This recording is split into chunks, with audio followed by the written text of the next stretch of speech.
बिस्मिल्लाहिर्रहमानिर्रहीम। उम्मीद करता हूँ तमाम तर लोग खैर आफियत से होंगे। एक नए व्लॉग में खुश आमदीद करूँगा। आज़ाद कश्मीर भर से चंद अहम अपडेट्स आपके साथ शेयर करूँगा। चूँकि आज मुजफ्फराबाद डिवीज़न के अंदर दूसरे मरहले में इंतखाबात भी हो रहे हैं, साथ ही साथ जो मुजफ्फराबाद और रावलाकोट की सिचुएशन है उस हवाले से भी आपको अपडेट करूँगा। लेकिन सबसे ज़्यादा जो पूछा जाने वाला सवाल होता है, सबसे ज़्यादा जो परेशानी होती है वो इंटरनेट सर्विस और मोबाइल सर्विस के हवाले से होती है। तो सबसे पहले उस हवाले से जो ताज़ा तरीन अपडेट है वो आपके साथ शेयर करूँगा। चूँकि सबसे पहले मीरपुर डिवीज़न के अंदर जो इंटरनेट सर्विस है उसको जो इंतखाबात के पेश नज़र बहाल किया गया था, लेकिन उसको दोबारा से बंद कर दिया गया था। साथ ही साथ जैसे ही मुजफ्फराबाद डिवीज़न के अंदर जो इंतखाबात करीब आए थे, इंटरनेट सर्विस को जो है वो ओपन करने के बाद दोबारा से जो है वो बंद कर दिया गया है। और इस वक्त सिचुएशन यह है कि जो आज़ाद कश्मीर की तीनों डिवीज़न्स हैं वहाँ पर इंटरनेट सर्विस मुकम्मल तौर पर बंद है और मोबाइल सर्विस भी कहीं कहीं जो है वो काम नहीं कर रही।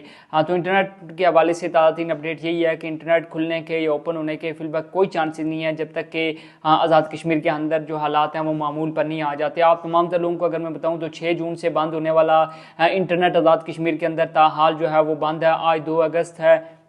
मुजफ्फराबाद डिवीज़न के अंदर इंतखाबात हो रहे हैं, लेकिन उसके बावजूद भी जो आज़ाद कश्मीर की इंतज़ामिया या हुकूमत है उसकी जानिब से इंटरनेट सर्विस को बहाल नहीं किया गया। अब आगे बढ़ के चूँकि इलेक्शन के हवाले से बात करेंगे, लेकिन उससे पहले कुछ प्रोटेस्ट के हवाले से जो है वो बात कर लेते हैं। जो बाग है वहाँ से, ज़िला बाग, वहाँ से ऐलान किया गया है वहाँ के जो जम्मू कश्मीर जॉइंट अवामी एक्शन कमेटी, जिसको आज़ाद कश्मीर हुकूमत और महकमा दाखिला आज़ाद कश्मीर की जानिब से जो है वो कलअदम करार दिया गया था, उसकी जानिब से ऐलान किया गया है कि कल 3 अगस्त को जो है वो सुबह मुजफ्फराबाद की जानिब जो है वो लॉन्ग मार्च का आगाज़ किया जाएगा। यानी ज़िला बाग से सुबह बताया ये जा रहा है कि कोई बड़ा काफिला जो है वो निकलेगा, वो मुजफ्फराबाद की जानिब जो है वो पेशकदमी करेगा। इस वक्त अगर मैं आपको बताऊँ तो जो मुजफ्फराबाद डिवीज़न है या मुजफ्फराबाद है रियासती दारुल हुकूमत, वहाँ पर हालात काफ़ी ज़्यादा जो है वो कशीदा हैं। वहाँ पर मौजूद अपने दोस्त अहबाब से हमने जाना, उनसे मालूमात ली, तो उसके मुताबिक काफ़ी जो मकामात ऐसे हैं जहाँ पर कशीदी ताहाल बरकरार है, वहाँ पर इस वक्त भी जो है वो शेलिंग हो रही है। इंतखाबात के हवाले से अगर मैं आपको बताऊँ तो इंतखाबात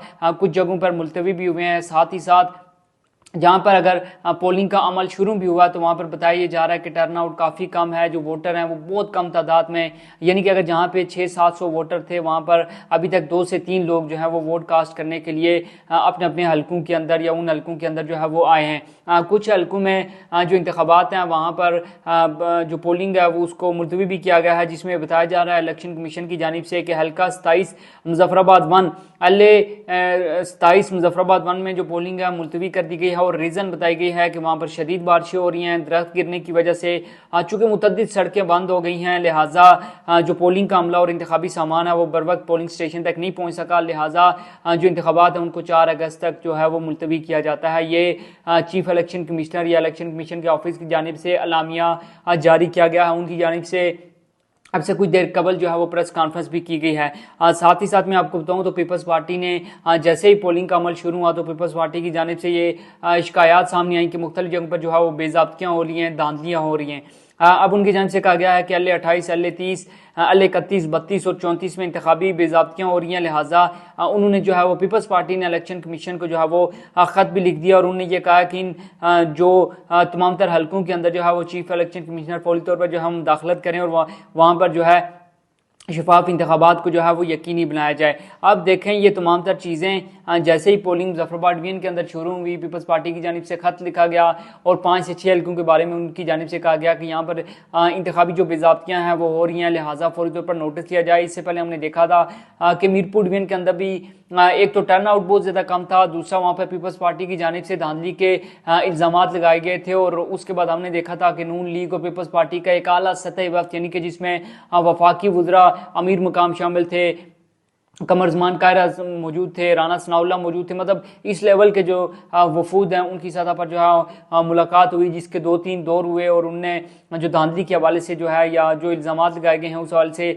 तवील जो है नशीस भी हुई और गुफ्तगू भी की। लेकिन आज जैसे ही जो मुजफ्फराबाद डिवीज़न के अंदर पोलिंग का अमल शुरू हुआ, ऑलरेडी बहुत ज़्यादा लोग जो हैं वो इस इंतखाबात पर या इस मरहले पर मरहला वाइज इंतखाबात पर जो है वो अपनी उंगलियां उठा रहे थे। लेकिन अब पीपल्स पार्टी की जानिब से, जिसके आज़ाद कश्मीर के अंदर इस वक्त जब इंतखाबात हो रहे हैं तो उसकी हुकूमत है, पिछले 6 से 8 माह उन्होंने हुकूमत की, उनकी जानिब से जो है वो रिगिंग के या बेज़ाब्तियों के इल्ज़ामात जो है वो लगाए जा रहे हैं। तो मेरे ख्याल में फिर जो इंतखाबात हैं उनकी साख क्या रह जाएगी।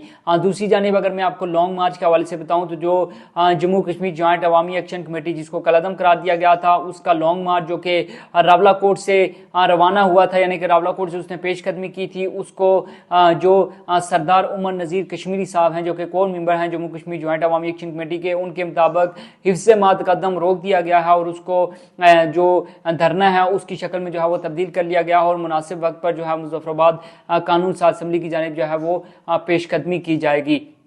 अब इस तमाम तर सिचुएशन के अंदर बहुत से लोग ये भी दावा कर रहे हैं कि शायद जब मुजफ्फराबाद डिवीजन के अंदर इंतखाबात हो जाते हैं, यानी कि आज शाम तक ज़ाहिर सी बात है अनाउंसमेंट हो जाएगी या कल सुबह तक, तो उसके बाद अगला मरहला जो है वो इंतखाबात का वो पूंछ डिवीजन के अंदर होना है। तो बताया जा रहा है कि जम्मू कश्मीर जॉइंट अवामी एक्शन कमेटी ने हिकमत अमली के तहत जो अपना लॉन्ग मार्च है उसको रोका है और उसको धरने की शक्ल में तब्दील किया है। दूसरी जानिब ये बताया जा रहा है कि क्योंकि बिलावल भुट्टो जरदारी साहब ने जो जम्मू कश्मीर जॉइंट अवामी एक्शन कमेटी ने ट्रूथ एंड रिकंसिलिएशन कमीशन के हवाले से एक खत लिखा था बिलावल भुट्टो को, और बिलावल भुट्टो ने उस खत का जवाब भी दिया है। तो कभी इम्कानात हैं कि शायद किसी किस्म के जो मुज़ाकरात हैं वो शुरू हो सकते हैं, बातचीत हो सकती है, या बातचीत ना भी हो तो बैकडोर चैनल्स के थ्रू जो है वो किसी ना किसी किस्म की जो बात है वो शुरू हो सकती है। तो इस हवाले से भी जो भी अपडेट होंगे वो आपके साथ गाइब शेयर करते रहेंगे। अपना बहुत सा ख्याल रखिएगा और अपने चैनल का भी, अगर अभी तक आपने हमारे सोशल मीडिया प्लेटफॉर्म दी कश्मीर को सब्सक्राइब नहीं किया तो जल्दी से सब्सक्राइब कर लें ताकि आने वाली तमाम तरह अपडेट आप तक पहुंच सके। अपना बहुत सा ख्याल रखिएगा। मुझे दीजिए इजाज़त। अल्लाह हाफिज़।